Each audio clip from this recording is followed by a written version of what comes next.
Hello, नमस्कार। मैं अखिलेश जैन स्वागत करता हूं आपका चिंतामणि के इस डिजिटल प्लेटफॉर्म पर। कैसे हैं आप सभी? उम्मीद है आप सभी बहुत अच्छे होंगे और आप सभी की तैयारी बहुत बहुत बहुत अच्छी हो गई होगी, चल नहीं रही होगी, हो गई होगी, क्योंकि अब चलने का समय नहीं है, अब होने का समय है, ये आप भी जानते हैं। तो आज इसी क्रम में कुछ चर्चा, प्रश्न आज नहीं कराने वाला हूं, आप भी जानते हैं, क्योंकि प्रश्न कराने का समय नहीं है। अब आपका जो मॉरल सपोर्ट है वो करने का समय। प्रश्न खूब कर चुके हैं, 2-3 साल से आप मेरे संपर्क में लगभग लगातार से हैं ही सही, तो खूब सारे प्रश्न, खूब सारी चर्चाएं, और इस दौरान रीट प्री परीक्षा भी आप सबने पास करी, उसके लिए आपको शुभकामनाएं दे ही चुका हूं पहले मैं। अब जो बात करने वाले हैं वो आपके सामने है। मंजिल थोड़ी सी बड़ी है। पहले तो क्या है कि रास्ते रास्ते रास्ते चलते हुए अब मंजिल पहुंचने का समय आ चुका है। 25 फरवरी शाम को और सुबह लेवल 1 का सुबह है और लेवल 2 का शाम को जो परीक्षा है साइंस वालों की, तो उसके बारे में थोड़ी सी चर्चा, गणित के पेपर को कैसे हल करना है उसकी बात अपने को करनी है।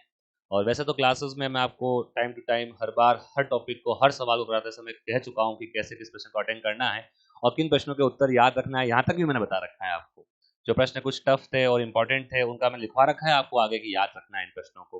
तो उम्मीद है कि आप सबने उन सबको पढ़ा होगा, और फिर भी अगर भी अभी भी नहीं पढ़ा है, अभी भी अगर आपको हो सकता है कि गणित में किसी को कुछ कम तैयारी हो, दूसरे विषय में अच्छी तैयारी हो सकती है, इसमें कोई संभव दिक्कत वाली बात नहीं है।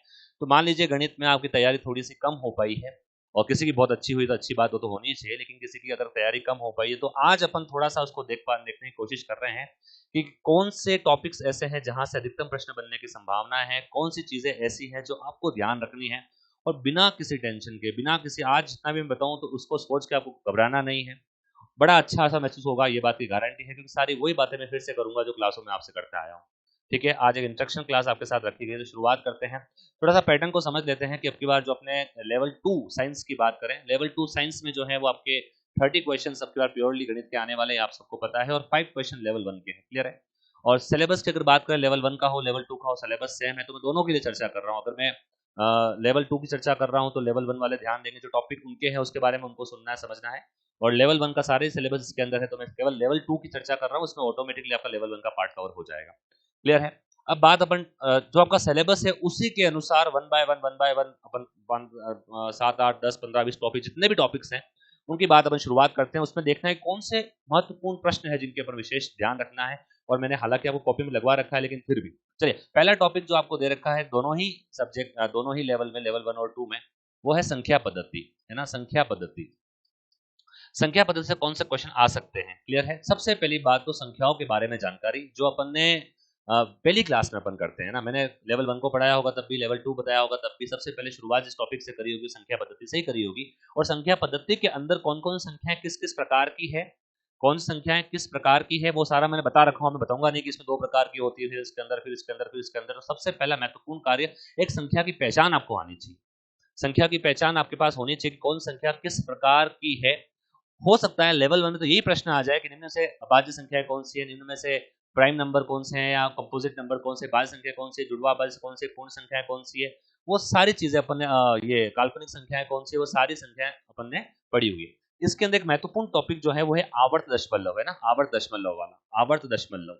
आवर्त दशमलव क्या होता है ये मैंने आपको बताया था, इसको विशेष थोड़ा सा आप देखना। आवर्त दशमलव क्या होता है? किसी भी संख्या, किसी दशमलव के बाद कोई नंबर जो है वो अनंत बार अगर रिपीट हो जाता है ऐसे, तो इसको अपन क्या कहते हैं? आवर्त दशमलव कहते हैं। और उसको दशमलव के बाद पॉइंट पी कोई नंबर है उसके ऊपर बार लगा के लिखते हैं। ये अपन ने पढ़ा है, ठीक है? अब ध्यान रखना, ये इसका आरएसएम एसएसबी का फेवरेट टॉपिक है। यहाँ से दूसरे आप तो इसको तो छोड़िए रीड को, दूसरी परीक्षा जितनी भी हुई जिसमें टॉपिक डाला गया है उसमें इस प्रश्न को उसने बहुत बार पूछा हुआ है।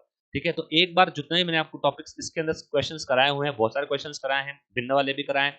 भिन्नों को इसमें भिन्न को दशमलव बदलना, दशमलव को भिन्न बदलना, इसको हल कैसे करते हैं अपने पढ़ा है कि पॉइंट 3 का बार है तो बार हटा के 9 लगा देते हैं। सारी चीजें अपन ने पढ़ी हुई है, तो इसको एक बार अच्छे से आप रिपीट कर लेना। मुझे ऐसा लग रहा है कि एक प्रश्न यहाँ से आपके आ सकता है, एक प्रश्न यहाँ से आपके आ सकता है। जहां तक एक तो उसका पहचान वाला तो है ही, वो बेसिक सबको पता होना ही चाहिए, बेसिक तो आ ही सकता है, लेकिन उसके अलावा एक प्रश्न वो आपको यहाँ से दे सकता है। तो आवर्त दशमलव जो अपना है, आवर्त दशमलव जिसको अपन कहते हैं, है ना, जिसमें दशमलव के बाद संख्या अनंत तक रिपीट होती है, अशांत दशमलव जिसको अपन कहते हैं, यहां से एक प्रश्न आ सकता है। तो अशांत दशमलव को भिन्न में कैसे बदलते हैं, ये थोड़ा सा आपको समझना है। दशमलव के बाद सभी अंकों पर बार हो तो क्या करना है, सभी अंकों पर बार नहीं हो तो क्या करना है, ये सारी चीजें मैं आपको बता चुका हूँ, क्लास नोट्स में आपको मिल जाएंगे। ठीक है, पहली चीज। अब इसके अलावा एक अभी जो आपका वीडियो का एग्जाम हुआ है एज वेल एज पटवारी की जो परीक्षा है, लेटेस्ट एग्जाम हुई, इसमें गणित का अच्छा खासा पोर्शन पूछा गया था, और अभी कंप्यूटर टीचर की परीक्षा हुई, उसमें भी इस प्रकार का प्रश्न आया था। तो थोड़ा सा आप देखिएगा, इसमें मैंने 2-3 चीजें आपको अलग अलग बताई हुई है ना। एक मैंने आपको बताया था प्राकृत संख्या का सम, प्राकृत संख्या का सम है ना, प्राकृत संख्या का सम। प्राकृत संख्या आप जानते हैं जिसकी शुरुआत कहां से होती है, 1 से, और अंत तक जाती है। उसमें 1 + 1 + 2 + 3 ऐसी सीरीज होती है ना, n तक। तो इसका सम जो होता है वो n + 1 डिवाइडेड बाय 2 होता है, ये मैंने आपको बताया था, ठीक है। तो ये तो हो गया प्राकृत संख्या के, सिंपल प्राकृत संख्या दे रखी है उसका सम हो गया। अब इसका एक स्क्वायर का जो होता है ध्यान रखना, 1 स्क्वायर, 2 स्क्वायर, 3 स्क्वायर, ये जो अपन ने पढ़ा है इसको विशेष रूप से ध्यान रखना। अभी वीडियो की परीक्षा और पटवारी की परीक्षा में दोनों पर इस पर प्रश्न पूछा हुआ है, क्लियर है। इसका फॉर्मूला भी आपको पता ही होगा वैसे तो, n+1 2n+1 डिवाइडेड बाय 6, ठीक है। यहां से प्रश्न बनता है। और एक बात और ध्यान रखिएगा, वो डायरेक्ट नहीं पूछता है कि 1 से लेके 20 तक 40 तक, ऐसा नहीं पूछता, वो बीच में से उठाता है। कैसे उठाता है वो, कि 15 का स्क्वायर प्लस 16 का स्क्वायर प्लस 17 का स्क्वायर, ऐसे उठाता है ना, और लास्ट में कहां तक जाता है, सपोज 40 तक चला गया, तो ये सब प्रश्न पूछता है कि इसका सम क्या होगा। वो जनरली ये प्रश्न पूछता है, अक्सर पूछता रहा है। तो अब बताओ, देखिए एस का सम निकालना है, तो अपन ने ये पढ़ा है ना, ये वाला ये पढ़ा है। तो ये क्या है, प्रथम n, ये क्या है भाई, प्रथम n प्राकृत संख्या का प्रथम n संख्या, प्रथम का मतलब शुरुआत 1 से होगी, अंतिम n नंबर होगा, क्लियर। अब यहाँ पर n से शुरुआत नहीं, शुरुआत कहां से, 15 से। तो इसको कैसे करते हैं अपन, पहले 1 से 40 तक का निकालेंगे अपन, है ना, उसमें से क्या माइनस कर देंगे, 1 से 14 तक का माइनस कर देंगे, ठीक है। ये मैं क्लास में कराया हुआ है, इस विशेष प्रश्न को आप देख लेना। स्क्वायर हो तो भी और क्यूब हो तो भी, और क्यूब अगर होगा तो अपन ने क्या पढ़ा है कि 1 का क्यूब प्लस 2 का क्यूब प्लस 3 का क्यूब, ऐसे नंबर अगर हो तो n+1 डिवाइडेड बाय 2 का क्या होता है, होल स्क्वायर। ये सारे फॉर्मूले में लिखवाए हुए हैं। इसके साथ सम सीरीज, इसके साथ विषम सीरीज, वो भी मैंने बताई हुई है, लेकिन ये थोड़ा सा इंपॉर्टेंट रहेगा, इसको विशेष रूप से ध्यान रखना। संख्याओं की पहचान बता दी है मैंने, संख्या में से बता रहा हूँ संख्याओं की पहचान, कौन कौन संख्या है, कैसे कैसे क्लासिफाइड करते हैं, वो पूरा एक डायग्राम भी मैंने बनाया हुआ है, पूरा आपको एक ऐसे गोल करके, याद है ना, पूर्ण संख्या, प्राकृत संख्या, पूरा बताया हुआ है वो वाला। सेकेंडली मैंने बताया भी आवर्त संख्या वाला, आवर्त संख्या को कैसे हल करते हैं, इसको ध्यान रखना। इसमें प्लस माइनस करके दे सकता है आपको, समझना। अभी 2018 में एक प्रश्न आया था, 2018 में प्रश्न क्या आया था, मैंने आपको क्लास में भी कराया होगा। क्या आया था, क्या आया था कि 2.3 प्लस 2 बार प्लस 0.3 प्लस 2.3 का बार प्लस 2 बार 0.3 बार, ये इस प्रकार का प्रश्न भी आपसे पूछ सकता है 2018। इसको मैंने क्लास में सोल्व करा हुआ है, इसका आंसर भी आपको याद होगा मेरे हिसाब से 1.26 का बार, ठीक है, इसका आंसर ये आता है भाई, है ना। तो ये इस प्रकार के प्रश्न इसमें सारे आ गए, इसमें दशमलव भी आ गए, भिन्न भी आ गए, और पूर्णांक के ऊपर, अगर पूर्णांक के ऊपर बार हो तब ये वाला कॉन्सेप्ट भी आ गया, और पीछे दशमलव की संख्या पर बार हो ये कॉन्सेप्ट भी आ गया। इसलिए RSM भी इस पर प्रश्न पूछता है। तो इस प्रकार के प्रश्नों को आप हल कर लेना एक बार, आवर्त दशमलव को। अगर इसने अभी तक कुछ भी नहीं किया है, अभी तक कुछ भी नहीं किया है, भले लेवल 1 हो या लेवल 2 हो, तो आज जो बता रहा हूं थोड़ा सा उसको कर लेना। देखें ना, कुछ भी नहीं किया, 10-15 क्वेश्चन तो आपके आराम से बैठ जाएंगे, और पूरे ही किया है फिर तो कोई दिक्कत वाली बात नहीं। तो संख्या पद्धति में एक बार इतना जरूर कर लेना। यूं तो सवाल खूब सारे बन सकते हैं, लेकिन मैं आपको जनरल प्रेडिक्शन बता रहा हूं क्या हो सकता है। यूं सवाल खूब सारे हैं, कोई भी इंसान कंप्लीटली प्रेडिक्ट नहीं कर सकता। 30 सवाल आपके आने, 30 के 30 अगर सवाल मैं बता दूं आपको, तो मेरे को जल्दी लाना पड़ेगा, समझ गए आप, क्योंकि वो संभव नहीं हो तो पेपर आउट कहलाएगा, ठीक है। तो 30 के 30 तो नहीं, लेकिन हाँ जनरल मैं सोच पा रहा हूँ, जहां अभी तक के इतने पेपर मैंने देखे हैं, मेरे खुद ने भी दिए हैं, तो जहां जहां से सवाल पूछे जाते हैं जनरली वहां बात करें। तो पहला मैंने बताया संख्या पद्धति से आपको ये चीजें करनी है, पहचान करनी है, आवर्त दशमलव संख्या और ये सीरीज वाले क्वेश्चन, क्लियर। दूसरा लेवल 1 में ही है, लेवल 2 में है विशेष रूप से। एक है घातांक का टॉपिक। घातांक का टॉपिक जो है वो लेवल 1 में नहीं है, केवल लेवल 2 में ही है, ठीक है। घातांक से क्या करना, देखो घातांक से जो बेसिक नियम जो है, घातांक के जो बेसिक नियम है, उस नियमों पे आधारित जो प्रश्न आते हैं। एक नियम बहुत इंपॉर्टेंट है, ध्यान रखना। कौन सा नियम है, मैं बताता हूं प्रश्न के माध्यम से। मान लीजिए आपके पास दे रखा है 125 की पावर x दे रखा है, और इधर 5 दे रखा है मान लीजिए, ठीक है, ऐसा दे रखा है, और आपको x का मान पूछा जाए।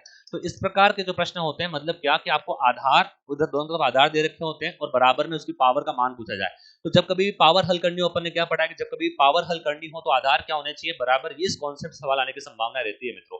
मैं उन्हें कह रहा हूँ इससे ही आएगा, बट इससे आ सकता है। बाकी 7-8 नियम मैंने आपको लिखवाए हैं क्लासेस में, बहुत सारे प्रश्न भी कराए हैं, लेकिन इस प्रकार के जो प्रश्न मैंने कराए हैं उस पर विशेष फोकस करिएगा। बाकी आप सभी जानते हैं कि जब अगर आधार समान है, आधार समान है तो घातें जुड़ जाती है, और अपॉन में है तो माइनस हो जाती है। वो सारी चीजें आपको पता ही है, उसके बारे में विशेष आपको, ठीक है, वो तो आपको पता होगा ही सही। बट इस प्रकार अब यहाँ है, इस प्रश्न को करना तो क्या करेंगे, 125 क्या होता है, देखो 5 की पावर 3 होता है, तो 5 की पावर 3x, ये 5 की पावर 1, दोनों तरफ आधार क्या हो जाएंगे, समान, तो 3x बराबर क्या हो जाएगा, 1 बराबर क्या हो जाएगा, 1/3। तो इस प्रकार के प्रश्न जो है, x का मान ज्ञात करने वाले जो प्रश्न है, उनको विशेष रूप से आपको फोकस करना है, जो लेवल 2 के विद्यार्थी है, ठीक है। जितने सवाल मैंने कराए हैं उनको ही एक बार आप वो कर लीजिए। अब आपको नई कॉपी नई किताब, नया यूट्यूब चैनल, नए टीचर, बहुत सारे आपके पास 5-7 10 दिन का समय है, खूब सारे आप सर्च भी कर रहे होंगे, खूब सारी चीजें आप देख भी रहे होंगे। अब भटकने का समय नहीं है, अब संयमित होने का समय है। तो आप सभी संयमित होकर जितना आपने पढ़ा है सभी विषयों की बात करो, चिंतामणि कोचिंग के अगर आप विद्यार्थी रहे हैं या कहीं और के भी आप विद्यार्थी हैं, जहां जैसा आपने पढ़ा है उसको अब दौरान करना है। समय बहुत निकट आ चुका है, अब भ्रमित होने का और खुद का दिमाग खराब करने का समय नहीं है। किसी भी की बातों में मत आना, कोई कुछ नहीं जानता है, सब हवा में बातें करते हैं, किसी को कुछ नहीं पता है।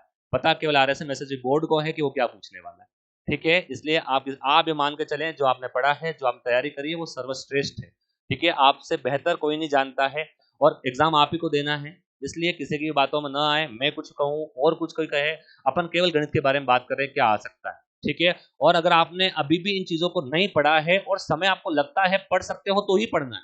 यूं नहीं हो सकता है मैंने कोई चीज बताई, सर हमने पढ़ा ही नहीं है, आगे आगे पढ़ लेते हैं। मैं आपको जनरल ओवरव्यू दे रहा हूं कि क्या क्या चीजें करनी है आपको, ठीक है। अगर अभी भी नहीं करी है तो, और समय है तो करना है, ठीक है। चलिए, अब ये एक इस प्रकार का प्रश्न ध्यान रखना, ठीक है। घातांक के बता चुका हूं, बाकी सारे प्रश्न जो मैंने क्लास में कराए हैं वही है विशेष रूप से। लेकिन जब दोनों तरफ आधार समान हो, a की पावर b बराबर a की पावर c, तो आधार बराबर होती है तो पावर आपस में बराबर हो जाती है। इस प्रकार के जो कॉन्सेप्ट सवाल होते हैं वहां पर आने की संभावना रहती है, इसको आप ध्यान रखना। क्लियर है। इसके बाद लेवल 1 के जो विद्यार्थी हैं उसमें गुणनखंड नाम का टॉपिक दिया हुआ है आपके ना। गुणनखंड दोनों में ही है, हालांकि गुणनखंड दोनों में ही है, गुणनखंड जो है वो दोनों में ही है। लेकिन लेवल 1 के जो गुणनखंड है वो केवल संख्या के अभाज्य गुणनखंड है। क्या है? संख्या के अभाज्य गुणनखंड, संख्या के प्राइम फैक्टर, संख्या के अभाज्य गुणनखंड। और लेवल 2 में जो है वो संख्या वाला नहीं है, उनके क्या है, बीजीय व्यंजक के गुणनखंड, बीजीय व्यंजक के गुणनखंड है, बीजीय व्यंजक के गुणनखंड। क्लियर। तो अपने को देखना है कि कौन सा अपने को देखना है लेवल 2 में। लेवल 1 वाले कुछ नहीं करना है, सारे फॉर्मूले बताए हुए हैं, कैसे करना है ये भी बताया हुआ है। नंबर है ना, कोई भी नंबर आ गया, वहां 36 आ गया, इसके अभाज्य गुणनखंड निकालने हैं, 36 के फैक्टर बनाने, अभाज्य संख्या लेनी है, पावर को जोड़ना है, आप जानते हैं। और इसमें केवल संख्या के अभाज्य गुणनखंड ही नहीं बताए मैंने आपको, संख्या के अभाज्य गुणनखंड, उन सभी गुणनखंडों का योग, टोटल भाज्य गुणनखंड, सारी चीजें आपको बताइए, है ना। तो उसके साथ आप अगर समय हो तो उनको भी एक बार एक क्वेश्चन को देखोगे, सारे आपको समझ में आ जाएंगे, फॉर्मूले सारे बताए हुए, ठीक है। संख्या के अभाज्य गुणनखंड। दूसरा है लेवल 2 में जो है वो है बीजीय व्यंजक के गुणनखंड, मोस्ट इंपोर्टेंट है। बीजीय व्यंजक वाले जो यूनिट है, बीजीय व्यंजक के गुणनखंड हो गए, शेषफल प्रमेय वाला पार्ट हो गया, द्विघात समीकरण का पार्ट हो गया, रेखिक समीकरण का पार्ट हो गया। यहां से कम 5 क्वेश्चन आएंगे आपके, 5 क्वेश्चन में यकीन मानेगा आएंगे, ठीक है। तो बीजीय व्यंजक के गुणनखंड, गुणनखंड में मैंने आपको चीजें बताई थी, 3 चीजें बताई थी। गुणनखंड, किसी भी व्यंजक के गुणनखंड कैसे निकल सकते हैं। पहली बात तो बीजीय व्यंजक किसे कहते हैं ये भी मैंने आपको बताया था, पूरी डेफिनेशन विद परिभाषा लिखवाया मैंने कि बीजीय व्यंजक किसे कहते हैं। फिर बीजीय व्यंजक का जोड़ बाकी गुणा भाग कैसे करते हैं ये मैंने आपको बताया था। और किसी भी बीजीय व्यंजक के गुणनखंड कैसे निकालने, 3 तरीके मैंने आपको बताए थे। 3 तरीके क्या बताया था, एक तो कॉमन लेना वाला तरीका बताया था कि उभयनिष्ठ कैसे लेते हैं, कॉमन कैसे लेते हैं ये बताया था मैंने आपको। कोई सूत्र उसके अंदर लग रहा है तो कैसे लगाना है, और द्विघात और त्रिघात समीकरण अगर हो तो उसके टुकड़े कैसे करने, ये सारी चीजें अपन पढ़ चुके हैं, ये सारी चीजें अपन ने करी है ना। तो इस पर विशेष रूप से आप फोकस करें। एक सवाल गुणनखंड का 200% आएगा, कोई नहीं रोक सकता अगर दिया है। और जब जब RSMSS ने जो सिलेबस दिया है उसके बाहर बहुत कम होता है कि वो पूछता है, बहुत कम, कभी कोई हो जाए अलग बात है, लेकिन इतना विस्तृत सिलेबस देने के बाद यकीन मानेगा एक भी प्रश्न आपके आउट ऑफ सिलेबस नहीं आएगा। अगर लेवल 2 में अगर जीके में लिखा हुआ है कि आभूषण जो है वो नहीं है, सपोज आर्ट एंड कल्चर में, तो आभूषण का प्रश्न नहीं आएगा। अगर मैं कह रहा हूं मुझे पता नहीं है या नहीं है, वाद्य यंत्र का शायद नहीं है, तो वाद्य यंत्र का प्रश्न शायद नहीं आएगा, क्योंकि सिलेबस के अकॉर्डिंग ही चलेगा सारा मामला।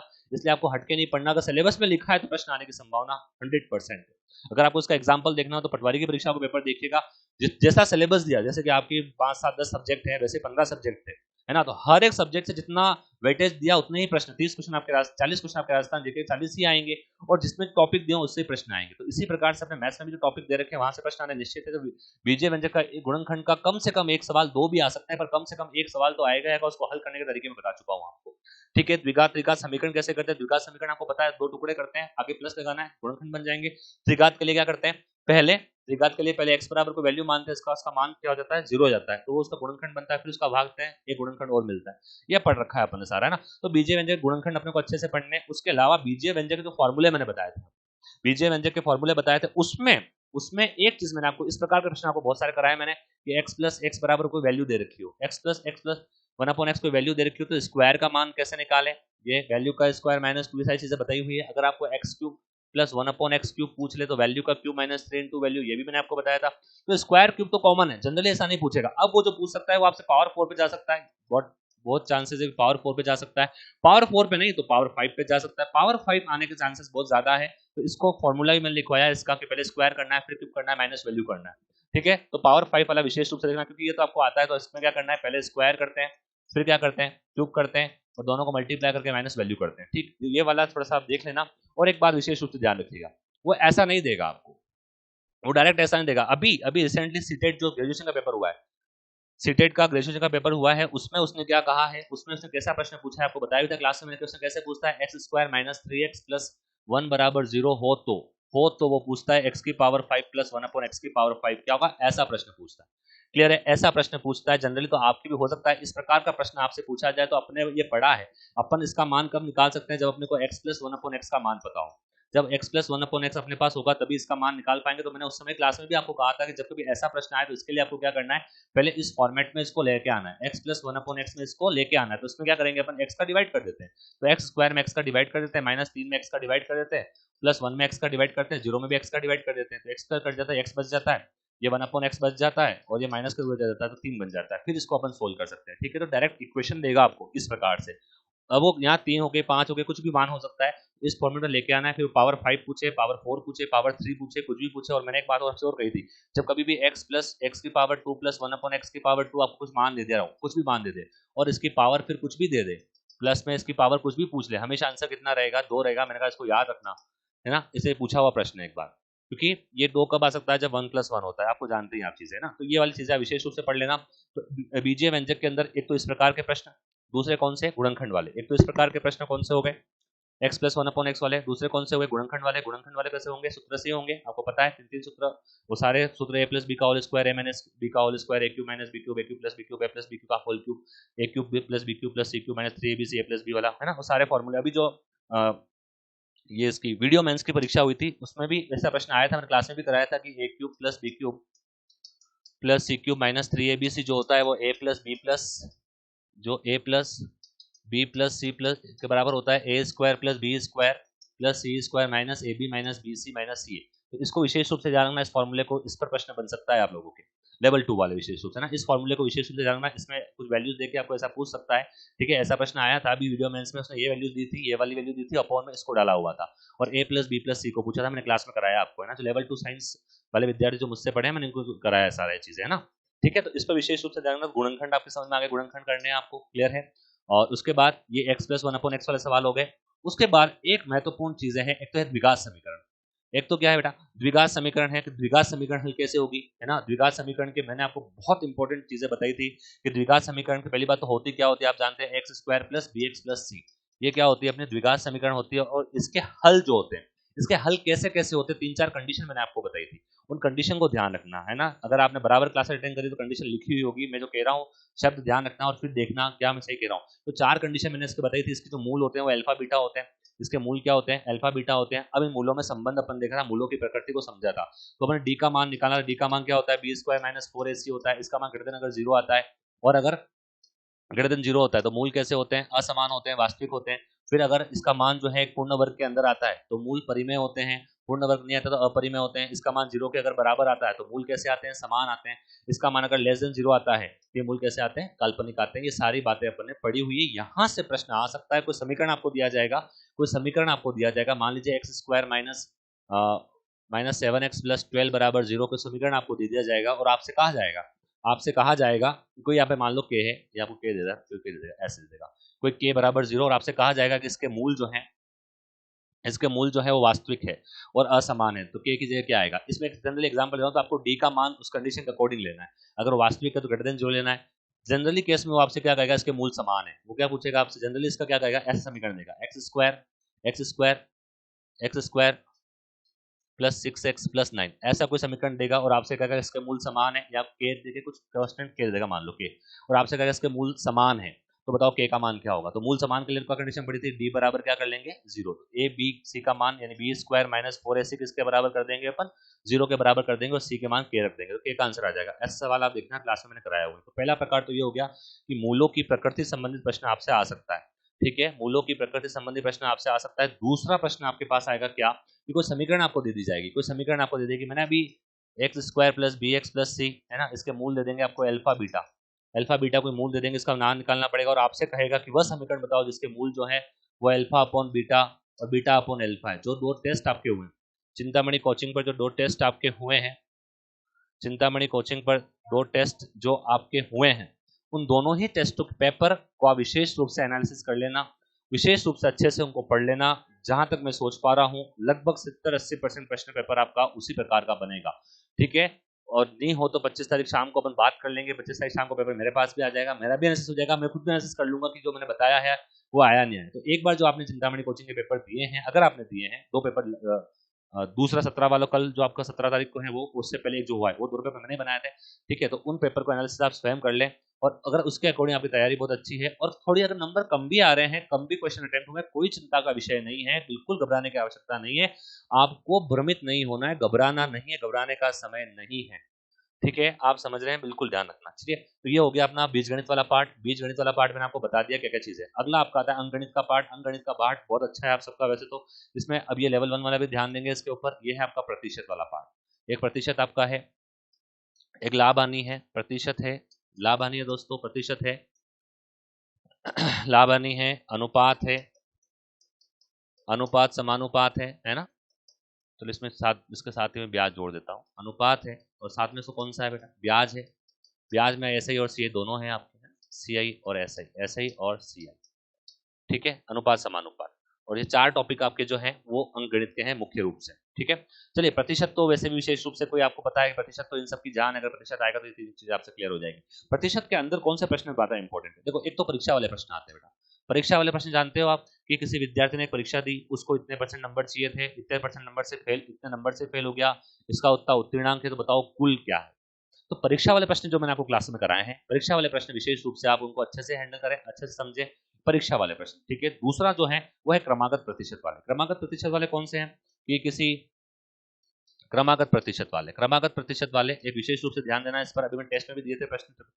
क्रमागत प्रतिशत वाले उसको विशेष रूप से देखना। क्रमागत प्रतिशत क्या होता है कि मान लीजिए क्रमागत प्रतिशत क्या कहता है कि चीनी के मूल्य में 20% की वृद्धि होगी, इसकी मात्रा में 10% कमी होगी, बताओ खर्च पर क्या प्रभाव पड़ेगा। ये पहला प्रकार है, ठीक। और उसके बाद एक प्रकार मैंने और कराया है, बहुत ज्यादा इंपॉर्टेंट है, पटवारी की परीक्षा, वीडियो की परीक्षा, कंप्यूटर टीचर की परीक्षा, कोई सा भी परीक्षा हो, बहुत बार ऐसा प्रश्न RSMSS में पूछा है, इसमें प्रतिशत में कौन सा, वो ध्यान देना। क्या कि मैं एक प्रश्न लिख देता हूँ, प्रश्न लिख देता हूँ, देखा प्रश्न कौन सा है, इसको याद करके जाना, इस प्रकार को याद करके जाना। डेटा याद नहीं कर सकते, डेटा याद तो कैसे कर सकते हैं, डेटा याद नहीं कर सकते, लेवल 1 लेवल 2 में प्रश्न देखने को मिल जाएगा आपको, ठीक है। डेटा याद मत करना, बट ऐसा होता है ना प्रश्न, या क्या होता है चीनी के मूल्य में, चीनी के मूल्य में, चीनी के मूल्य में 30% की कमी होने पर, 30% की कमी होने पर हो 900 रुपए में, 900 रुपए में 27 किलोग्राम चीनी अधिक आती है, अधिक आती है, अधिक आती है, तो पहले का मूल्य और बाद का मूल्य क्या है, वर्तमान मूल्य। ये प्रश्न आप यकीन मानिएगा सुपर मोस्ट इंपॉर्टेंट है,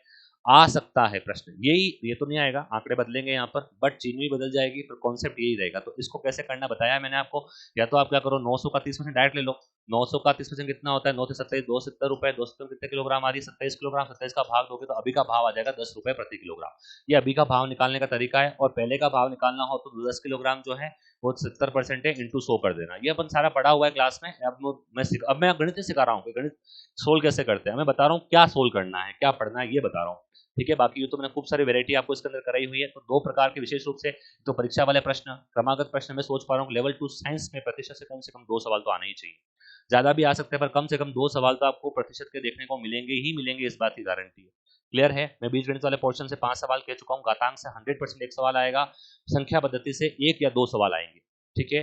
तो ये हो गए हैं, मैं आपको बताता चल रहा हूँ 5 और 2 7 और लगभग 10 सवाल का मैं बता चुका हूँ कैसे कैसे आएंगे। क्लियर है। परीक्षा वाले सवाल, क्रमागत प्रतिशत में चीनी का मूल्य इतना कम हो गया, खपत इतनी बढ़ गई, खर्च पर प्रभाव, वो साथ में इसी पर साथ में बेस्ट कौन से होते हैं, आयत की लंबाई चौड़ाई वाले प्रश्न, आयत की लंबाई 20% बढ़ गई, चौड़ाई 30% कम हो गई, क्षेत्रफल पर क्या प्रभाव, प्रभाव वाले क्वेश्चन जो है वो क्रमागत प्रतिशत के अंदर आते हैं। परीक्षा वाले प्रश्न अपन सोल्व किए, टोटल मान निकालने वाले, और एक ये प्रश्न कि इतने % की कमी होने पर इतने रुपए में इतना सामान कम आता है, ज्यादा आता है, ऐसा कैसे करते हैं। ये तो हो गया वर्तमान मूल्य और पहले का मूल्य निकालने का एक फॉर्मूला ही मैंने बताया था, कमी वृद्धि अपॉन 100 माइनस कमी वृद्धि इंटू RS अपॉन kg, वो वाला एक पैटर्न है, उसको विशेष रूप से ध्यान रखना। एक तो ये प्रश्न होते हैं, है ना।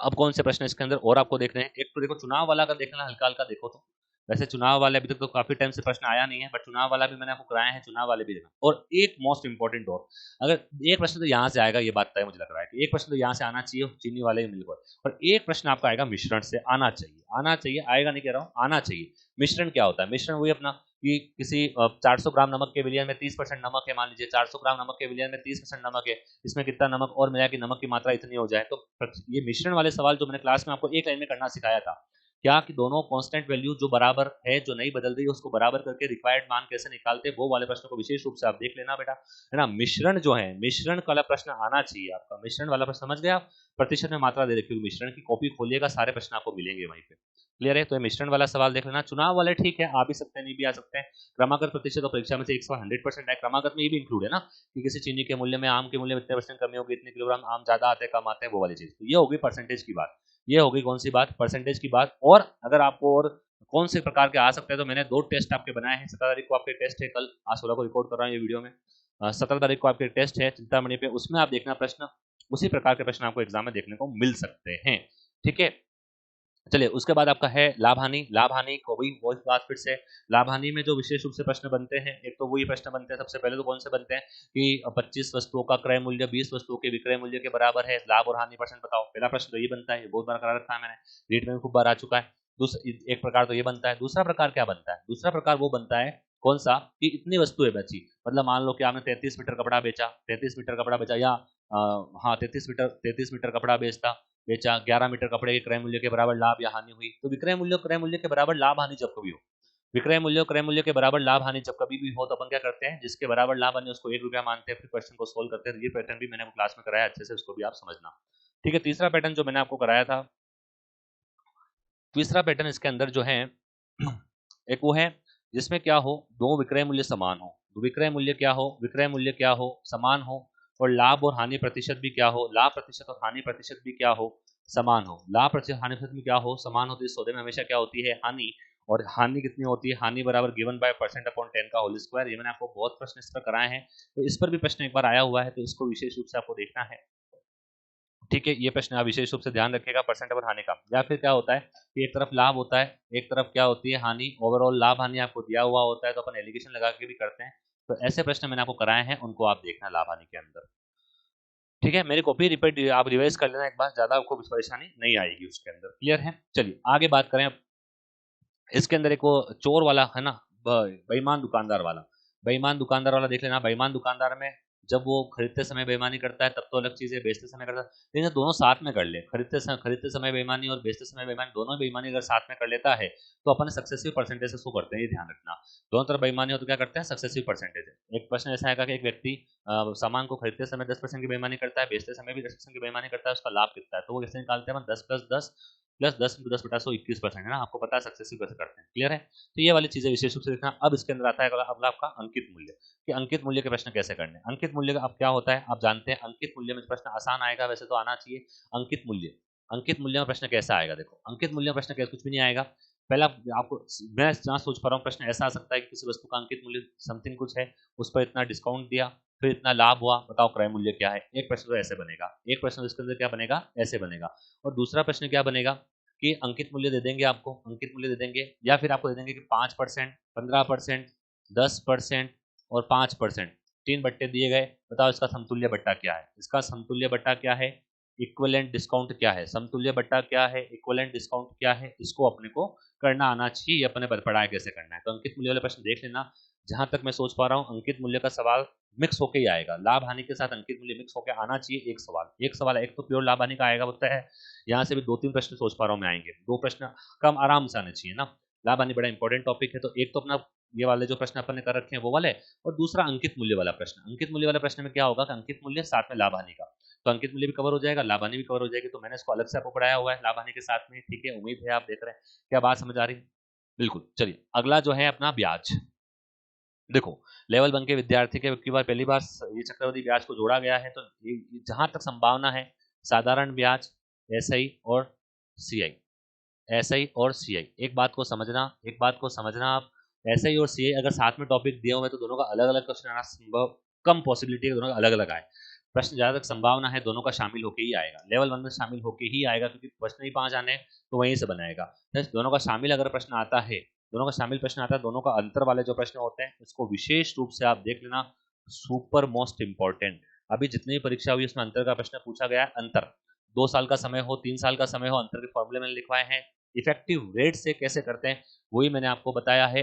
और एक तो ये वाला अंतर वाला प्रश्न मोस्ट इंपॉर्टेंट है। एक आता है गुना वाला कि 5 वर्ष में 5 साल में 15 गुनी हो गई तो 75 गुनी कितने साल में होगी। सीए और ऐसे दोनों से अलग अलग सीए से पूछे तो कैसे निकालेंगे और ऐसे से पूछे तो कैसे निकालेंगे। ये अपन ने पढ़ा हुआ है कि कोई धनराशि इतने समय में इतने गुना हो गई तो कितने समय में इतने गुना हो जाएगी। ठीक है, एक ये वाले प्रश्न ध्यान रखना। एक अंतर वाले प्रश्न सीए और ऐसे का अंतर वाला प्रश्न। ठीक है, और एक प्रश्न अभी जो नया पूछना शुरू किया आरएस में वो कैसे पूछता है कि 3 साल का ऐसे देता है आपको, 3 साल का ऐसे देता है, मान लो 1200 रुपए, 3 साल का ऐसे दे दिया आपको 1200 रुपए, है ना, 1200, हाँ 1200 मान लो। ठीक है, और 2 साल का आपको सीआई दे दिया 832 रुपए। ठीक है, तो 832 रुपए, 3 साल का सीआई जो है ऐसा ही जो है 1200 रुपए, 2 साल का सीआई जो है वो 832 रुपए। तो आपसे पूछता है रेट क्या होगी। ठीक है, मोस्ट इंपॉर्टेंट प्रश्न है, अभी मोस्ट इंपॉर्टेंट है ये भी। अभी बहुत मैंने क्लास में कराया आपको, ये सीटेट की परीक्षा का प्रश्न है। सीटेट नहीं है, कौन सी होती है, सीईटी की परीक्षा का प्रश्न है, ग्रेजुएशन लेवल का।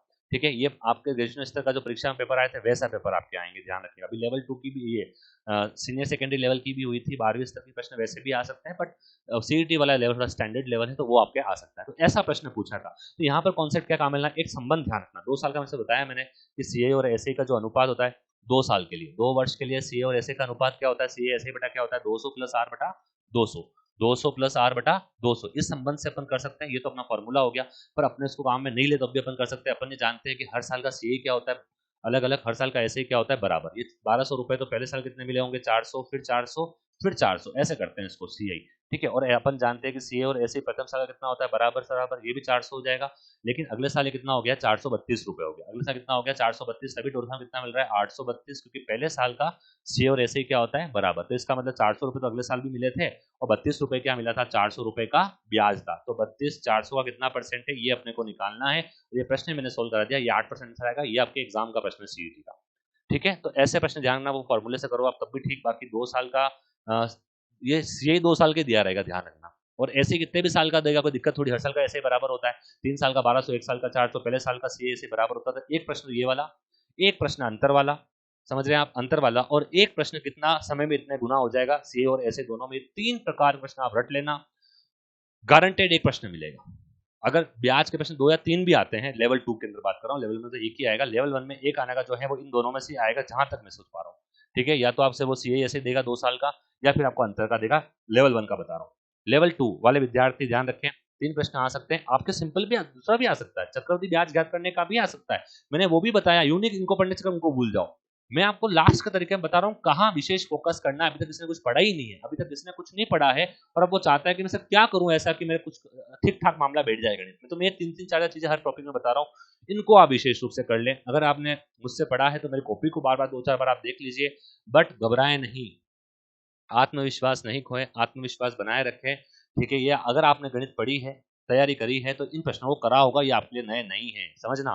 बस जो आपने पढ़ा है उनमें से ही क्या चीजें इंपॉर्टेंट है वो है, मैं आपको नया चीज कुछ है ही नहीं बताऊं क्या, सारी चीजें मैं आपको क्लास में बता चुका हूँ। नया बचा है क्या तो बताओ, नया कुछ भी नहीं बचा है ना। आप ये वीडियो को देख के घबराए नहीं, सर ये हमने पढ़ा नहीं, ये पढ़ा है आप लोगों ने, क्योंकि यही तो है, यही तो प्रश्न है जो एग्जाम में आते हैं, और कौन से इसके अलावा। ठीक है, तो आपको निश्चिंत रहना है। तो अंतर वाला 2 साल 3 साल का सीएसए वाला देखिए रेट पूछ लेता है वो वाला, और गुने वाला, ये 3 प्रकार के प्रश्न मोस्ट इंपॉर्टेंट है, ध्यान ना। किस्तों वाले प्रश्न जहां तक मैं सोच पा रहा हूँ नहीं आने चाहिए, फिर भी अगर आए हैं तो मैंने क्लासों में कराए हैं। किस्तों वाले प्रश्न कैसे करते हैं, कुछ नहीं करना है, रेट होती है ना, मान लो मैं दूसरा किस्त का बता देता हूँ, किस्त का होता है ना, जो भी रेट दे रखी है, मैं डायरेक्ट शॉर्टकट बता रहा हूँ। सीए की किस्त आ जाए, सीए की किस्त आ गई, सीए की आएगी ना 20% आ गई, मान लो क्या आ गई 20% किस्त आ गई ना, 20% रेट दर आ गई किस्त को। हालांकि नहीं पूछेगा किस्त का, क्योंकि किस्तों में भुगतान आपके सिलेबस में दिया हुआ नहीं है। वीडियो की परीक्षा में सिलेबस में मेंशन था किस्तों में भुगतान, तो वीडियो मेंस में किस्तों में भुगतान प्रश्न आया था। आपके सिलेबस में मेंशन नहीं है किस्तों में भुगतान, इसलिए मैंने शायद हो सकता है कराया नहीं कराया मुझे नहीं पता, बट अभी फिर बता रहा हूँ कैसे करना है। मान लो 20% है, 20% है, मान लो 5% दर है, कितनी है 5% दर है, इसका अपन जानते हैं ना कितना होता है 1/20, इसका भिन्न जानते हैं 1/20। तो अपन क्या बनते हैं 20 तो मूलधन है, 1 उस पर ब्याज है, तो किसकी राशि कितनी हो जाएगी 21, किसकी राशि कितनी हो जाएगी 21। अब ऑप्शन में जो भी 21 से जिसमें 21 का पूरा भाग जा रहा है वो आपका आंसर है, बस खत्म। जिसमें 21 का पूरा पूरा भाग जा रहा है वो आपका आंसर। और मान लो दो ऑप्शन ऐसे आ गए जिसमें 21 का पूरा, दोनों में 21 का पूरा भाग जा रहा है, तो 21 का स्क्वायर कर लेना, 441 का भाग देना, हो जाएगा। क्लियर, समझ में आ गई बात। सर 10% हुई तो 10% हुई तो कितना होता है 1/10, 10 में कितना जोड़ेंगे 1, कितना होगा 11। बस अब ऑप्शन में आप देखना 11 से कौन संख्या पूर्ण रूप से विभाजित है। अगर 11 से दो ऑप्शन ऐसे आ गए जो पूर्ण रूप से हो रहे हैं तो 11 का स्क्वायर कितना होता है 121 से देना, आंसर आ जाएगा। किस्तों भुगतान आपके सिलेबस में नहीं है लेकिन फिर भी बता रहा हूँ, अगर आ जाए तो कैसे करना है। क्लियर है, ये अपन जानते हैं। 5% को ऐसे लिखते हैं, आप जानते हैं मूल राशि हो जाएगी, उस पर एक ब्याज हो जाएगा 21 का, अगर जो भी राशि दे रखते हो उसको जोड़ना, ठीक है। तो ये आपका हो गई ब्याज की बात, एक इसकी बात हो गई ब्याज की। अगली बात जो है वो ज्यामिति की है।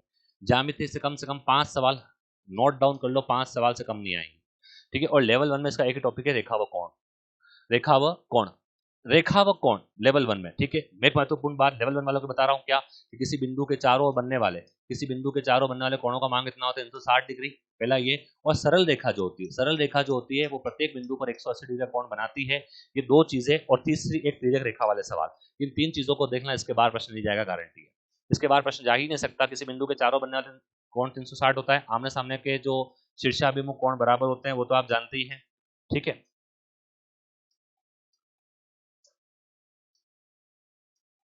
ठीक है भाई, समझ में आ रही है क्या बात, ठीक है। चलो, तो ये रेखा व कोण, ठीक है, ये लेवल 1 का बता दिया मैंने। और जितने प्रश्न कराए हैं वो सारे करते रहना, ठीक है। बाकी इसके अंदर क्या है, देखो तिर्यक रेखा के प्रश्न बता दिए मैंने। तिर्यक रेखा का प्रश्न कब आएगा, जब रेखा किसी से देखी हो, समांतर रेखाएं दे रखी हो।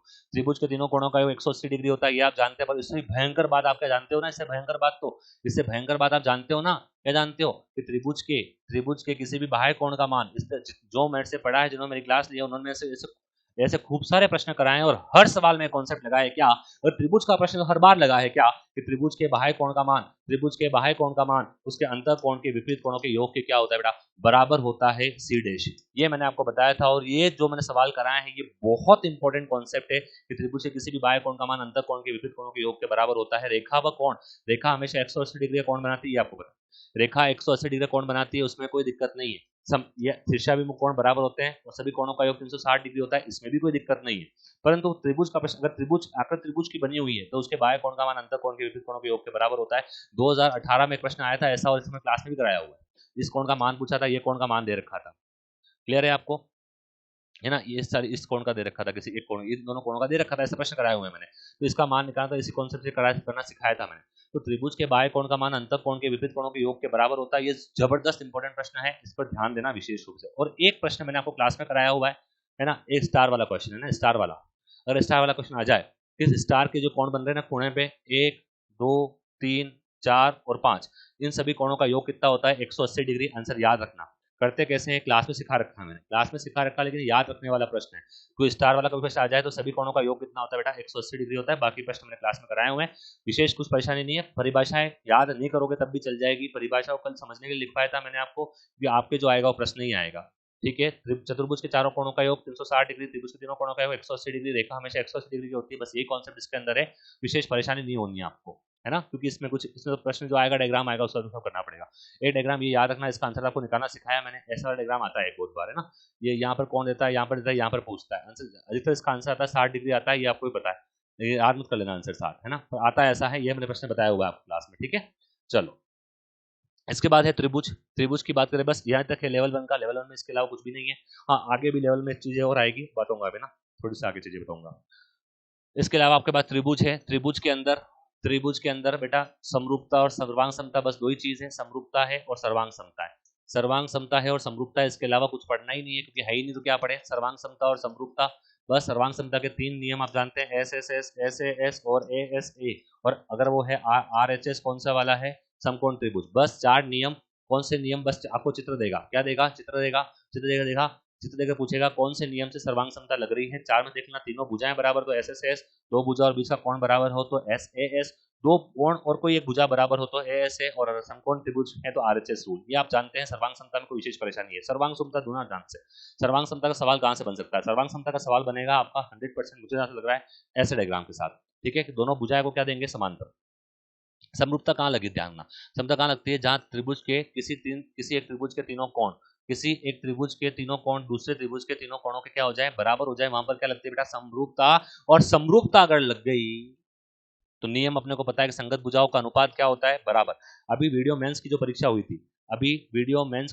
हुई थी उसका प्रश्न मैंने क्लास में वैसे तो करा दिया है आप लोगों को, आपको टेस्ट में भी देखने को मिल जाएगा, मिल गया होगा मेरे हिसाब से, अब टेस्ट दिया है तो, है ना। तो वैसे प्रश्न आप देखो, अब उसके बाहर क्या जाएगा, वो यही पूछता है, बार बार यही पूछता है ना, ABC है ना, ABC, ठीक है, ऐसे पूछता है। तो क्या होता है कि AD अपॉन AB बराबर होता है AE अपॉन AC।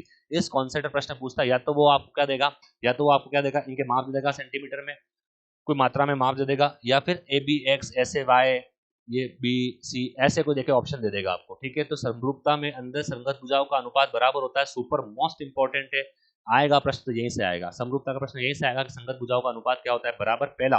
और इसके क्षेत्रफल का अनुपात जो होता है, त्रिभुज ADE का क्षेत्रफल अपॉन त्रिभुज ABE का क्षेत्रफल, इनकी संगत भुजाओं के वर्ग के क्या होता है, समानुपाती। इनके संगत भुजाओं के वर्ग के क्या होता है, समानुपाती होता है वो वाला। और इनका परिमाप जो होता है वो संगत भुजाओं के समानुपात के बराबर होता है, संगत भुजाओं के अनुपात के बराबर ही होता है, ये अपने पढ़ा था, ठीक है। तो ये है बस त्रिभुज के अंदर विशेष कुछ नहीं पढ़ना है, ये ध्यान रखना संगत भुजाओं वाला कॉन्सेप्ट, बस यही प्रश्न बैठ जाना चाहिए मेरे हिसाब से। अगला आपका आता है वृत्त, सर्कल में तो खूब सारी चीजें हैं, ठीक है। एक तो विशेष रूप से ये वाला डायग्राम आपको पता ही है कि सर्कल में किसी भी केंद्र पर बनने वाले कोण का मान कितना होता है, यहाँ वाले कोण का डबल होता है, रटा गया अब तो आपको ये, है ना। ये अगर थीटा है तो ये 2 थीटा होगा, ये आप जानते हैं, ये एक इंपॉर्टेंट चीज। दूसरा एक ध्यान रखना कि चतुर्भुज अगर ऐसा बनता हो, कैसा बनता हो, जिसके चारों कोने कहाँ हो, वृत्त की परिधि पर हो, तो चक्रीय कहते हैं। आमने सामने कोणों का योग कितना होता है, 180 डिग्री, इसको ध्यान रखना। एक और इंपॉर्टेंट बात, अभी सेकंड ग्रेड में भी आया था ऐसा प्रश्न, क्या आया था कि ये मान लो कि सर्कल है, इसमें एक ही जीवा द्वारा परिधि पर बनाए गए कोण क्या होते हैं, बराबर। इस पर भी प्रश्न आ सकता है, ये 3 कॉन्सेप्ट ध्यान रखना विशेष रूप से ही, ठीक है। ये 3 प्रश्न तो यहाँ से एंगल संबंधित प्रश्न है, ये कौन से संबंधित प्रश्न है, एंगल संबंधित प्रश्न है।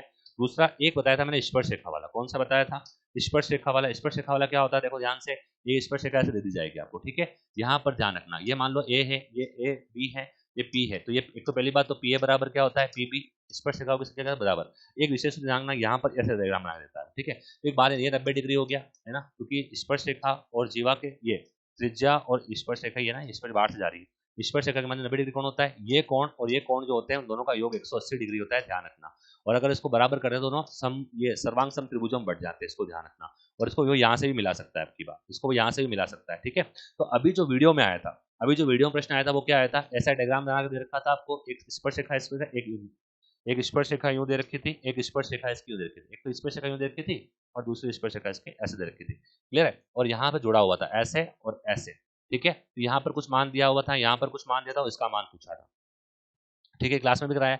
तो ध्यान रखना, यहाँ पर हमेशा कोण कितने डिग्री का होता है, 90 डिग्री का होता है, क्लियर है, ये ध्यान रखना। क्योंकि स्पर्श रेखा और त्रिज्या के बीच कोण कितने डिग्री का होता है, 90 डिग्री कोण बनता है, ये बात ध्यान रखना। यहाँ से पाइथागोरस ट्रिपलेट लगाकर इसका आंसर अपन निकाल सकते हैं, ठीक है। और इसके अलावा क्या चीज ध्यान रखनी है आपको, ये 90 हो गया, ये 90 हो गया, इस वाले कोण का मान और इस वाले कोण का मान कितना होता है, 180 डिग्री होता है, ठीक है। और मान लो अब यहाँ से ये मिला दे, तभी इस वाले का मान और इस वाले का मान भी कितना होगा, 180 डिग्री होगा। बट यहाँ पर जो कोण बनेगा वो इसका क्या होगा, ये जो कोण होगा, या फिर यहाँ पर मान लो 20 डिग्री, यहाँ पर कितना होगा, 10 डिग्री, ठीक है। क्योंकि यहाँ पर वापस का क्या होता है, डबल होता है। तो वो कॉन्सेप्ट तो चल ही रहा है जो पहले बताया, इसके अलावा इस कॉन्सेप्ट को भी ध्यान रखना, ये आपके स्क्वायर के बारे में, क्लियर। चलिए, इसके अलावा अब चतुर्भुज में आपको विशेष परेशानी नहीं आएगी।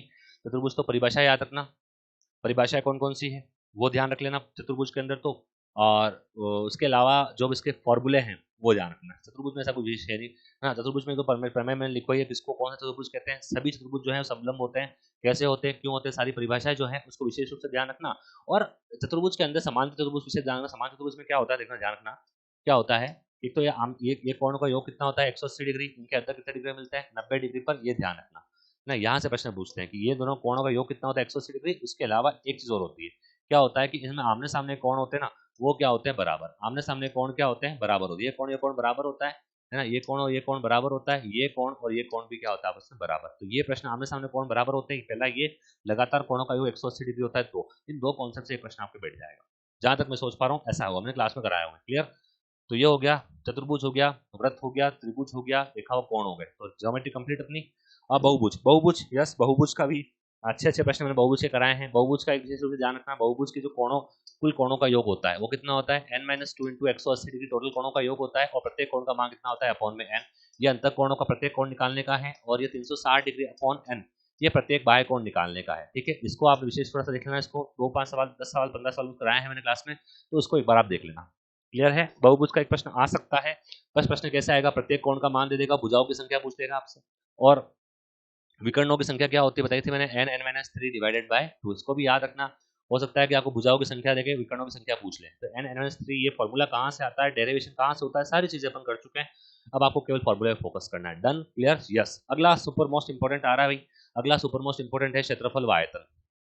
क्षेत्रफल व आयतन, अब आप कमर कस लीजिए।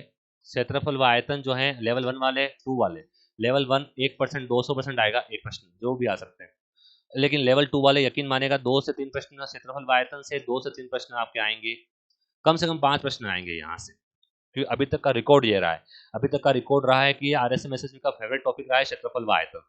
क्षेत्रफल व आयतन तो कम से कम 4 से 5 प्रश्न जहां तक मैं सोच पा रहा हूँ आने चाहिए, उसमें भी आपको पता है कौन कौन से आते हैं। इसमें अगर क्षेत्रफल का आएगा, इसमें अगर क्षेत्रफल का आएगा तो बड़ा सिंपल सा आता है कि डायग्राम बना हुआ होगा, इसके बाहर कोई रास्ता बना दिया जाएगा, इसके बीच में कोई रास्ता बना दिया जाएगा, या फिर मान लीजिए कोई वायर है, इसको स्क्वायर शेप में मोड़ दिया जाएगा, रेक्टेंगुलर शेप में मोड़ दिया जाएगा, फिर इससे कुछ बनाया जाएगा, तो वहां पर क्या कांस्टेंट रखना है ये आप जानते हैं। ठीक है, 2D में हमेशा लंबे को कांस्टेंट रखते हैं, तो एक प्रश्न ये वाला क्षेत्रफल। और आयतन के अंदर प्रश्न जो आएगा वो अनुपात वाला आएगा। अनुपात वाला कौन सा प्रश्न आता है, अनुपात वाला प्रश्न कौन सा आता है, अनुपात का मतलब क्या, आपको शंकु व बेलन का आयतन दे देंगे, और शंकु व बेलन का आयतन देके आपसे क्या पूछ लेंगे, शंकु व बेलन का आयतन देके आपसे कुछ और चीजें, मतलब क्षेत्रफल वो आयतन आपको देगा, आयतन का अनुपात देके त्रिज्याओं का अनुपात पूछेंगे, त्रिज्याओं का देके आयतन पूछेंगे, तो आयतन वाले प्रश्न वो कराए हैं, वो विशेष रूप से जानना। दूसरा होता है पिघलाकर, पिघलाकर शब्द कभी आ जाए, पिघलाकर ये बना रहे वो बना रहे, पिघलाकर में हम क्या करते हैं, आयतन को क्या करते हैं, बराबर करते हैं, पिघलाकर में अपन क्या करते हैं, आयतन बराबर करते हैं। तो ध्यान रखना, आयतन वाले प्रश्न को विशेष रूप से आप ध्यान रखना, आयतन बराबर करना जब पिघला नाम का शब्द आ जाए। आयतन के फॉर्मूले विशेष रूप से याद करना, 4 से 5 सवाल आएंगे, ध्यान रखना, फॉर्मूले बेस्ड है, कुछ नया नहीं है, फॉर्मूले बेस्ड। 4 से 5 सवाल लेवल 2 वाले तैयार रहे इस टॉपिक के लिए। अभी भी अगर किसी ने नहीं पढ़ा है तो जितने मैंने आपको क्लास में पिघलाने वाले सवाल हो गए और अनुपात वाले सवाल हो गए, उन सवालों कर लो। अनुपात का मतलब आपको दे दिया कि शंकु बेलन की त्रिज्याओं का अनुपात ये है, ऊंचाइयों का अनुपात ये है, तो आयतन का अनुपात क्या होगा, इस प्रकार के प्रश्न कह रहा हूँ। क्लियर है? तो अनुपात वाले प्रश्न और पिघलाकर करने वाले प्रश्न, या एक चीज से दूसरी चीज जब बना रहे हो, एक चीज से दूसरी चीज जब बना रहे हो तो अपन उसमें आयतन बराबर करते हैं, ऐसे प्रश्न मैंने आपको खूब सारे कराए हैं, तो उसका विशेष ध्यान रखना। क्लियर है? क्षेत्रफल व आयतन बड़ा इंपॉर्टेंट है, 4 से 5 प्रश्न आएंगे ही आएंगे, लेवल 1 वाले ध्यान रहे, यहाँ से इस प्रश्न जरूर आएगा। ठीक है, क्लियर है? RSMSSB का अभी तक का रिकॉर्ड रहा है जिसमें गणित की बात नहीं होती, बहुत कम बात होती है, उसमें भी यहाँ से प्रश्न टिका देता है वो। यहाँ तो पूरी बात है क्षेत्रफल आयतन को अलग से टॉपिक दिया हुआ है आपके, ना, तो फॉर्मूला बेस आएगा ना, बिल्कुल ध्यान रखना। तो ये हो गया। इसके बाद अपनी है सांख्यिकी, लेवल 2 में ही है सांख्यिकी। सांख्यिकी में देखो क्या चीज है, सांख्यिकी के अंदर एक तो आपका बारंबारता सारणी, बारंबारता सारणी क्लियर है आपकी, है ना। बारंबारता सारणी में कुछ भी नहीं है, आपको पता ही कैसे निकालते हैं, टेलीबार्स किसको कहते हैं, इनको टेलीबार्स कहते हैं, इनको टेलीबार्स कहते हैं अपन, बारंबारता सारणी में टेलीबार्स इनको कहते हैं।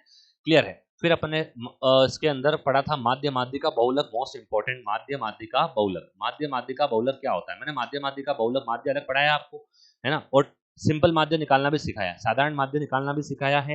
माध्य लगातार संख्याओं का माध्य क्या होता है, बीच की संख्या प्रथम संख्या प्लस अंतिम संख्या डिवाइड बाय 2, माध्य कैसे निकालते हैं लगातार संख्याओं को, ये बताया था।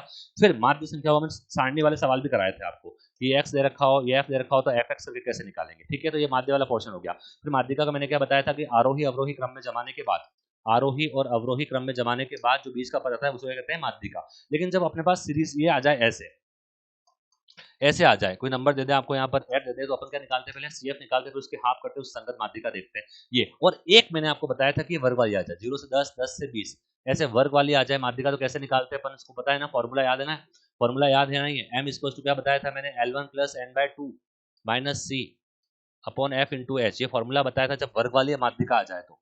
ठीक है, और सेम ऐसे ही मैंने बहुलक में बताया था, बहुलक के अंदर क्या बताया था कि बहुलक में जिसका मान सबसे ज्यादा बार आ रहा हो वो आपका क्या होता है, जिसका मान सबसे ज्यादा बार आ रहा हो वो आपका क्या होता है बेटा, बहुलक होता है। क्या होता है, बहुलक होता है। और बहुलक का भी मैंने फॉर्मूला बताया था कब, जब आपके पास वर्गांतर वाला आ जाए, तो मैं क्या बताया था, L1 + 102 10 अपॉन 102, 10 अपॉन 102, ये बताया था मैंने कुछ, या 2 आता है 10/x² इंटू एच। ठीक है, ये फॉर्मूला याद रखना जब वर्गांत सवाल आ जाए। ठीक है, इसके आने की संभावना थोड़ी कम है। इतना बड़ा सवाल मुझे नहीं लगता कि आपसे पूछा जाएगा, इतना बड़ा सवाल नहीं पूछेगा जनरली। तो वो फॉर्मूले सवाल जो है ये माध्यिका वाला सवाल हो गया, यहाँ से प्रश्न शायद नहीं आना चाहिए क्योंकि वो थोड़ा छोटा ही पूछेगा। और अगर यहाँ से कहीं से भी प्रश्न नहीं पूछा तो फिर इस प्रश्न कहाँ से पूछेगा, आप सबको पता है। वो प्रश्न पूछेगा किससे, माध्यिका माध्यिका और बहुलक में संबंध। मोस्ट इंपॉर्टेंट, जहां तक मैं सोच पा रहा हूं यहां से प्रश्न बनना चाहिए। माध्यिका बहुलक में संबंध, और संबंध आप जानते हैं क्या कि 3 माध्यिका बराबर क्या होता है। एक प्रश्न 17 तारीख की परीक्षा आप जब दोगे तो एक प्रश्न आपको प्रीवियस एग्जाम का मिलेगा कि 3 माध्यिका बराबर क्या होता है, 2 माध्य प्लस 1 बहुलक। ठीक है, इस प्रश्न को विशेष रूप से आप ध्यान रखें। ये संबंध जो है, संबंध को ध्यान रखें। इस संबंध पर सवाल पूछा जाएगा, में 2 का मान दिया जाएगा, किसी 1 का मान पूछा जाएगा, या फिर इस संबंध को ही पूछ लेंगे कि कौन सा सत्य है कौन सा सत्य नहीं है। तो इसको अरेंज करके देख लेना। उसमें अरेंज कैसे कर सकते हैं कि 3 माध्यिका माइनस बहुलक बटा 2, ये भी सत्य हो जाएगा। 2 माध्यिका 3 माध्यिका माइनस 2 माध्य, ये भी बहुलक के बराबर सत्य है ना। कुछ भी चीजें इसके अंदर पूछ सकते हैं, तो ये विशेष रूप से आप ध्यान रखिएगा। अब अगला लास्ट अपना जो है वो है प्रायिकता। प्रायिकता ना, बस हाँ प्रायिकता ही है। ऑलमोस्ट मैंने ओवरव्यू दे दिया आपको। प्रायिकता का एक सवाल 200% आएगा, 200% प्रायिकता का सवाल आएगा ही आएगा। देखो प्रायिकता का सवाल कहाँ से आ सकता है। प्रायिकता का सवाल एक तो आएगा बॉल वाला, गेंदों वाला, बॉल वाला, संख्या वाला। एक बैग में 4 रेड बॉल है, 5 ब्लू बॉल है, 6 ब्लैक बॉल है। ऐसे प्रश्न पढ़े हैं ना अपन ने। एक बॉल निकालने सबसे अलग कलर के होने की संभावना, दोनों समान कलर के होने की संभावना। एक प्रश्न ये बन सकता है बॉल वाला। दूसरा बनेगा एक समिति वाला प्रश्न बन सकता है कि 3 पुरुष है, 4 महिला हैं, 2 बच्चे हैं, 3 लोगों की समिति बनानी है, कम से कम 1 महिला के आने की क्या प्रायिकता है। कम से कम, ज्यादा से ज्यादा, ये प्रश्न मैंने आपको क्लासों में करवाए हैं। तो ये अपना पूरा ओवरव्यू था सिलेबस के बारे में। फटाक से मैंने आपको जितना भी समय हुआ है, 10, 15, 20, आधा घंटा जितना भी हुआ, इसमें मैंने ओवरव्यू दिया है। ठीक है, तो इस ओवरव्यू को आप ध्यान रखिएगा। और अभी भी कोई संकट आ रहा हो गणित में तो मैंने ऑलमोस्ट विद्यार्थी के पास मेरा नंबर है वैसे तो, मुझसे आप संपर्क कर सकते हैं। बिल्कुल परेशान नहीं होना है, बड़ी मेहनत करिए आपने, अपने आप पर विश्वास रखना। गणित ऐसा विषय है थोड़ा सा डाउन कर सकता है आपको सोचने मात्र से। बाकी परीक्षा में क्या पहले करना है क्या बाद में करना है ये आपके ऊपर निर्भर करता है, और पेपर के पैटर्न पर भी निर्भर करता है। अगर सारे क्वेश्चन गणित के एक साथ आए, हो सकता है उसको लास्ट में करें, लेकिन हो सकता है कि एक क्वेश्चन पहले नंबर पे, दूसरा 20वें नंबर पे। ऐसा देखो हो सकता है, कुछ भी हो सकता है, क्योंकि पैटर्न अपने पता नहीं। कभी RSS भी कभी कभी तो सारे सेक्शन को एक साथ देता है, कभी कभी मिक्स करके दे देता है। तो वहां पर जाने के बाद ही डिसाइड होगा कौन सा पहले करना है। लेकिन हाँ, अगर गणित एक साथ 30 क्वेश्चन आते हैं तो मेरे हिसाब से गणित को आपको लास्ट में अटेम्प्ट करना चाहिए। लेकिन शर्त क्या है कि आपको समय उसके लिए अकॉर्डिंग चलना पड़ेगा। और आपको जीके पहले करने से फायदा क्या होगा, जीके पहले करने से या थ्योरेटिकल सब्जेक्ट, मेरे अनुभव से बता रहा हूँ ये बात, मेरे अनुभव से ना, जो मैंने एग्जाम दिए हैं, जो पास किया, उसके अनुभव से बता रहा हूँ कि आपको क्या करना चाहिए। बाकी आपके ऊपर निर्भर करता है, आपकी तैयारी के ऊपर निर्भर करता है। किसी को गणित अच्छी है तो पहला कर सकता है, कोई दिक्कत नहीं। लेकिन आप सीरीज में चल रहे हो, गणित के 30 क्वेश्चन एक साथ आ गए हैं, तो गणित को मैं तो गणित का विद्यार्थी रहा हूं, तो गणित तो ठीक है, ईश्वर की थोड़ी बहुत कृपा है गणित में। तो मैं जब भी एग्जाम दिए तो गणित के सवाल जैसे जैसे आते गए वैसे कर लिए। लेकिन किसी विद्यार्थी को लगता है कि गणित में समय लगता है उसके साथ, तो एक काम करें, पहले आप जीके का जो पोर्शन है, पहले आप जो थ्योरी पोर्शन है उसको पहले कर लें। थ्योरी में विशेष रूप से राजस्थान का जीके, आपको पता है 40 क्वेश्चन राजस्थान के जीके के आपके हैं, है ना। 5 क्वेश्चन करंट अफेयर्स के आपके हैं, 50 क्वेश्चन आपके शैक्षिक परिदृश्य प्लस राजस्थान के प्रत्येक चिन्ह कल्याणकारी योजनाएं उन सब के हैं। तो 40 और 45 और 50 लगभग 95 क्वेश्चन या 100 क्वेश्चन के आसपास आपके जीके के बैठ रहे हैं। जीके का 100 क्वेश्चन आपके बैठते हैं, है ना। मैं सब्जेक्ट छोड़ रहा हूँ, मैं साइंस छोड़ दी, गणित छोड़ दी, मनोविज्ञान छोड़ दी, उनकी बात नहीं कर रहा हूँ, मैं 100 क्वेश्चन की बात कर रहा हूँ। इन 100 क्वेश्चन में से मेरे हिसाब से पहले आपको ये अटेम्प्ट करें, अगर अच्छी तैयारी है तो सब कुछ तैयारी पर निर्भर करता है। यूं नहीं जीके को पढ़े नहीं, डायरेक्ट जीके से आगे बढ़ रहे हो तो निपट जाओगे, है ना।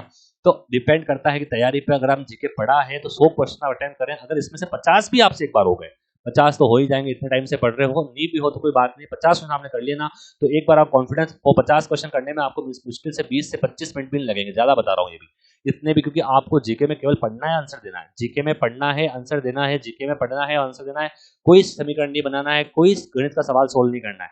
इसलिए मेरे हिसाब से जीके को आप क्या करें, पहले आप प्रायोरिटी पे रखें, ताकि 40 क्वेश्चन जीके के हैं, बाकी मैंने बताया लगभग 5 करंट अफेयर्स के, 50 क्वेश्चन आपके शैक्षिक वैसे छोड़ो, 25 क्वेश्चन उस पार्ट को छोड़ दो, आप 25 क्वेश्चन यहाँ से उठाओ, तो भी आपके 45, 30, 70 क्वेश्चन होते हैं। 70 में से अगर आपने 50 क्वेश्चन भी कर लिए, और 70 क्वेश्चन देखने में आपको मुश्किल से 15 से 20 मिनट का समय लगेगा, अगर स्पीड अच्छी है और जीके की प्रैक्टिस करी हुई है तो। और 50 क्वेश्चन भी अगर आपने कर लिए, 70 में से 100 नंबर अगर आपके आ गए, आधे घंटे अगर 100 नंबर आ गए, वैसे आप कॉन्फिडेंस बूस्टअप हो जाएगा, आपको लगेगा कि 100 नंबर तो आ चुके हैं।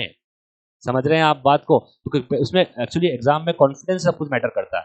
है ना। बहुत सारे विद्यार्थी, मेरे साथ भी हुआ है कि बहुत बार मैं पेपर दिया तो क्या शुरू के मैंने पेपर खोला और शुरू के 10 सवाल आए नहीं मेरे को, शुरू के 10 से 15 सवाल मेरे को नहीं आए, मामला खत्म हो गया। वहीं आंखों से आंसू गिर जाते भाई, आंखों से आंसू गिर जाते हैं अगर शुरू के 15 सवाल नहीं आए। लेकिन मैं आपसे कहूंगा आपका 150 सवाल है, 15 सवाल नहीं है। किसी विद्यार्थी को मान लो उसको सीरीज अलग आएगी, सबके पहला सवाल सबके अलग अलग होगा।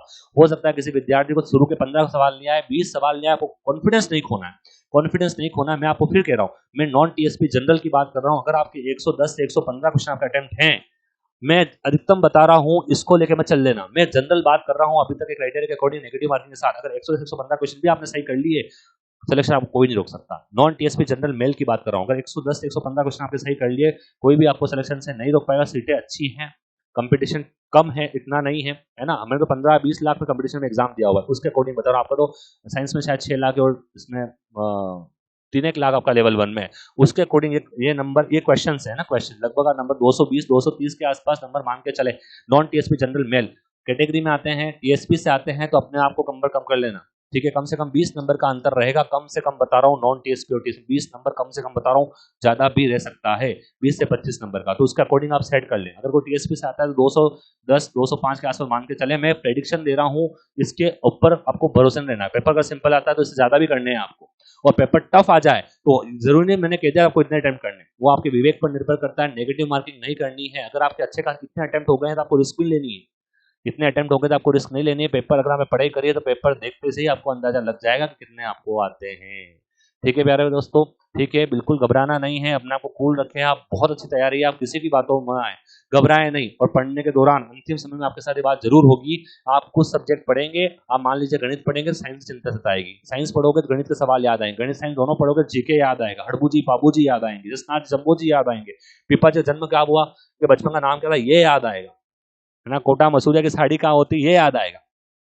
लेकिन आपको अपने आप को संयमित रखना है। आपको लगेगा कि मुझे कुछ नहीं आ रहा है, आपको लगेगा कि मुझे सब कुछ भूल चुका हूँ, मेरा बिल्कुल दिमाग काम करना बंद कर देगा। पर यकीन मानिए, जब आप सीट पर बैठेंगे, जब आप ओएमआर में रोल नंबर बना पेपर के जैसे आप सील खोलेंगे, आपको सब ऑटोमेटिकली याद आना शुरू हो जाएगा। ये मेरा वादा और दावा है आपसे, अगर आपने मेहनत करी है मेरे साथ साथ। ये मैंने प्रैक्टिकल बता रहा हूँ, मुझे भी फील हुआ है, मैंने भी बहुत बार फील किया कि तैयारी करते दौरान अपन लगता है जैसे जैसे एग्जाम पास में आता है, अपने को लगता है अपन सब कुछ भूल गए, अपन योजनाओं की डेट भूल जाते हैं, है ना। योजनाओं की डेट जो है, थोड़ा ये डेट वाले आंकड़े हैं, उनको थोड़ा सा ध्यान से करना एग्जाम में, है ना। क्योंकि चारों ऑप्शन जो होंगे वो कभी कभी पड़े हुए होंगे, चारों ऑप्शन जो है किसी न किसी की डेट होगी। तो योजनाओं की डेट या किसी की स्थापना वर्ष आप देख रहे हैं तो थोड़ा सा उसको एक बार रिवाइज कर लेना। अगर आपने योजनाएं करंट अफेयर्स पढ़ा है, योजनाएं कल्याणकारी योजनाएं पढ़ी है, तो उनके डेट को 2-3 बार लिख कर कंफर्म कर लेना, क्योंकि वहां पर कंफ्यूजन हो जाता है। वहां पर क्या होता है, कंफ्यूजन हो जाता है, क्योंकि चारों ऑप्शन कभी कभी देखे होते हैं, अपना मन कहता है कि 2020 में योजना लागू हुई, या 2019 में कौन सी थी, तो अपन ये भी सोचने लग जाते हैं वहां पर।